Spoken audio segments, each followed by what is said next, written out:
இது ஒரு உண்மை சம்பவம். அன்று ஒரு நாள் 17 நவம்பர் 2013 நள்ளிரவு 2:47 மணி அளவில் ஒடிசா மாநிலம் கந்தமால் மாவட்டம் அருகில் அடர்ந்த காட்டுக்கு அருகே உள்ள சிறிய கிராமம் ஒன்றில் நடந்த சம்பவம்தான் இது. அந்த கிராமத்தில் ரோடு லைட் எதுவும் இல்லை.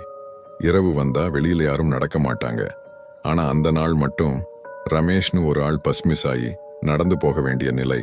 காட்டுக்குள் நுழைந்ததும் அவன் போன் சிக்னல் இல்லாம தானாகவே ஆஃப் ஆகிடுச்சு. அந்த நேரத்துல அவன் பின்னால் இருந்து மண் உரசுர சத்தம் கேட்டது.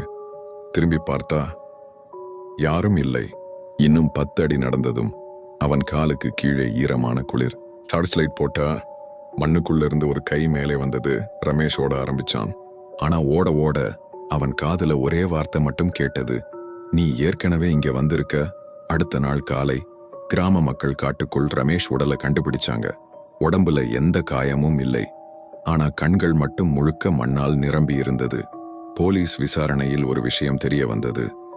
அந்த இடத்தில் 12 வருஷத்துக்கு முன்னாடி உயிரோட புதைக்கப்பட்ட 6 பேரின் குழி இருந்த இடம் அது. இப்போ வரைக்கும் அந்த பாதையில் இரவு நடக்கிறவங்க சொல்ற ஒரே விஷயம், நடக்கிற சத்தம் நம்ம பின்னால இருந்து வரும். ஆனா திரும்பி பார்த்தா நம்ம நிழல் கூட இருக்காது.